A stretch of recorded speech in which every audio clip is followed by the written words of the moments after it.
माननीय मंत्री महोदयांच्या हस्ते त्या ठिकाणी ध्वजारोहण होत आहे। उत्सवाच्या रंगाचा आभाळी नतमस्तक आम्ही त्या सर्वांचे ज्यांनी भारत देश घडविला, ज्यांनी भारत देश घडविला।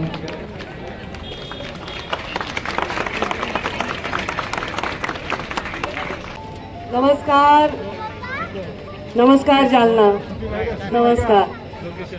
आज आपल्या जीवनामधील अत्यंत महत्त्वाचा, स्वाभिमानाचा, अभिमानाचा, गौरवाचा दिवस आहे। स्वातंत्र्य जर आपलं शरीर असेल तर प्रजासत्ताक दिन हा आपला अलंकार आहे। आणि म्हणून सर्व स्वातंत्र्य सैनिक, लोकप्रतिनिधी, पदाधिकारी, प्रतिष्ठित नागरिक, अधिकारी, कर्मचारी, विद्यार्थी, सर्व पत्रकार बंधू भगिनींनो, सर्वप्रथम मी आपल्या सर्वांना 76व्या प्रजासत्ताक दिनाच्या मनापासून शुभेच्छा देते। ज्यांनी या देशाला स्वातंत्र्य मिळवण्यासाठी आपल्या जीवाचा, आपल्या संसाराचं, आपल्या सुखाचं बलिदान केलं, त्याग केला, त्या सर्व विभूतींना मी मनापासून अभिवादन करते।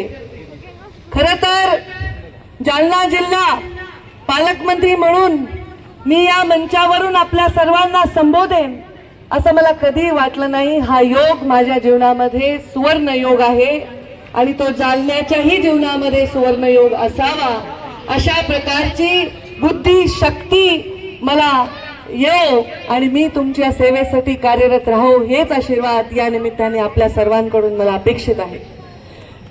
26 जानेवारी 1950 रोजी लोकशाही प्रणालीचा दीपस्तंभ ठरलेली भारतीय राज्यघटना राष्ट्राला अर्पण करण्यात आली।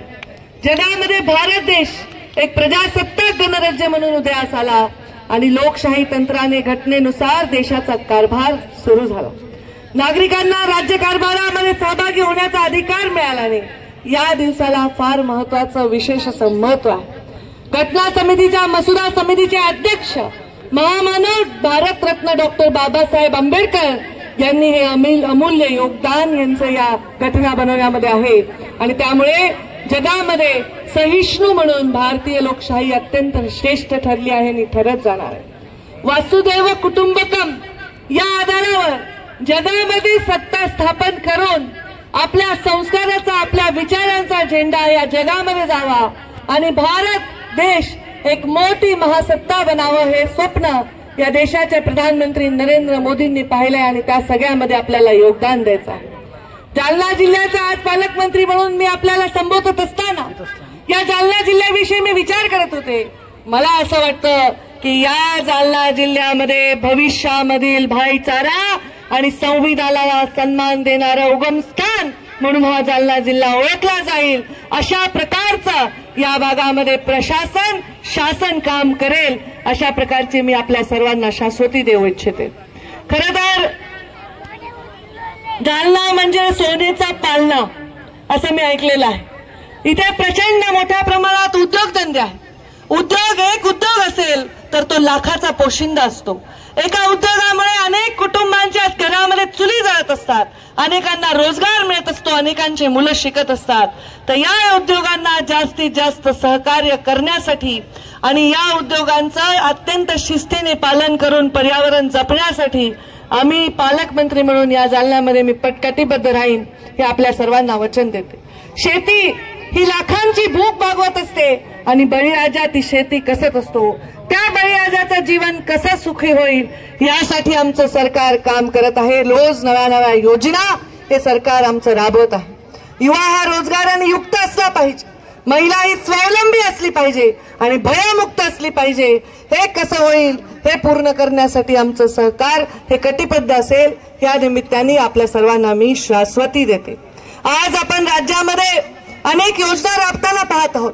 मुख्यमंत्री लाडली बहीण योजना, मुख्यमंत्री वयश्री योजना, मुख्यमंत्री युवा कार्य प्रशिक्षण योजना, मुख्यमंत्री तीर्थदर्शन योजना, मुख्यमंत्री बळीराजा मोफत वीज पुरवठा योजना, मुख्यमंत्री अन्नपूर्णा योजना, मुलींना मोफत उच्च शिक्षण देण्याची योजना, या सगळ्या योजनांचा समावेश हा यामध्ये आहे आणि त्याच्यामुळेच आपण सामान्य माणसापर्यंत प्रत्येक अधिकार त्याचा पोहोचवण्यामध्ये यशस्वी होत आहोत आणि वरचेवर त्या योजना राबवण्यामध्ये आपण योगदान देत आहोत.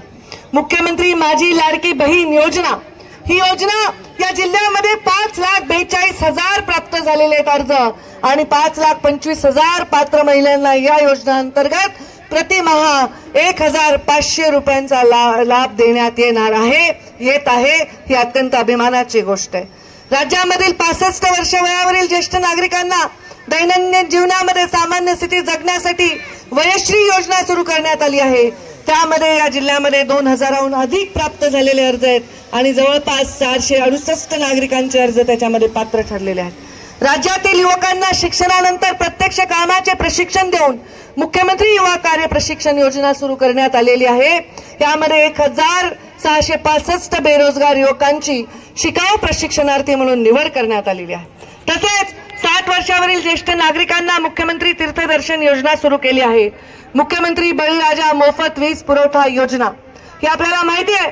बळीराजाला अत्यंत कठीण परिस्थितीमध्ये सरकारने दिलेला अत्यंत महत्वाचा हा निर्णय आहे. त्याच्यामुळे बळीराजाला खूप मोठी मदत झालेली आहे. यामध्ये असंख्य शेतकऱ्यांना त्यांचं जे सौर पंपावरचं वीज बिल आहे ते माफ करण्यात आलेलं आहे.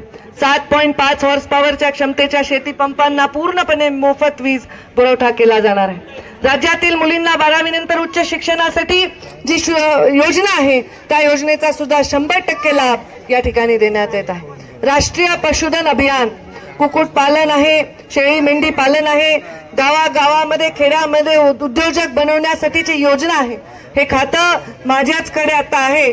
या खात्याच्या माध्यमातून ग्रामीण युवकाला स्वतःच्या पायावर उभं राहण्यासाठी अनेक योजना राबवल्या जात आहेत आणि जास्तीत जास्त पालकमंत्री म्हणून जालन्यामध्ये या योजना राबवून या युवकांना स्वतःच्या पायावर उभं करण्यासाठी माझं सरकार कटिबद्ध आहे.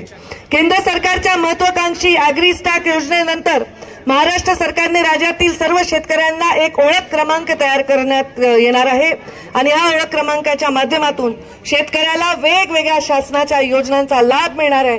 कोणीही त्याच्या योजनांचा लाभ त्याच्यापासून हिरावून घेऊ शकणार नाही.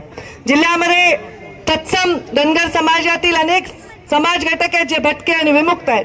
यांना राजे यशवंतराव होळकर महामेश योजनेअंतर्गत आपण वेगवेगळ्या लाभ देणार आहोत आणि यामध्ये प्रत्येक गटामध्ये वेगवेगळ्या लाभांमध्ये 50% अनुदानावर काही योजना आहेत, काही योजना 20% अनुदानावर आहेत. या योजनांची पूर्ण माहिती, प्रशिक्षण आणि लाभ देण्यासाठी आम्ही कटिबद्ध आहोत. स्टील आणि सीड्स उद्योगामुळे हा जिल्हा ओळखला जातो. मी मगाच सांगितलं की एक उद्योग लाखाचा पोशिंदा असतो. या उद्योगामुळे या भागामध्ये सिल्क आणि त्याच्यावर शेती करणारे शेतकरी आणि त्याच्यावरच्या प्रक्रिया करणाऱ्या उद्योगामुळे या जिल्ह्याची ओळख आहे. चालू वर्षामध्ये 2,046 एकरावर नवीन तुती लागवड करून जालना जिल्हा राज्यात प्रथम क्रमांकावर आहे. ह्याच्याबद्दल मला अभिमान वाटतो. जालन्यामध्ये आंतरराष्ट्रीय दर्जाचे ऑटोमॅटिक रीलिंग मशीनची उभारणी करण्यात आली असून उत्कृष्ट दर्जाचे रेशीम आणि सुताची निर्मिती त्या माध्यमातून करण्यात येत आहे.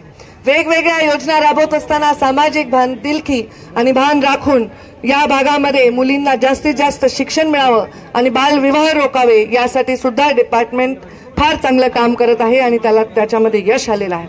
137 अल्पवयीन मुलींना बालविवाहापासून वाचवण्यासाठी यश आलेलं आहे. क्रीडा विभागाच्या वतीने क्रीडा संकुल याचं पहिल्या टप्प्याचं काम पूर्ण करण्यात आलेलं आहे. दुसऱ्या टप्प्याचे काम प्रगतीपथावर आहे.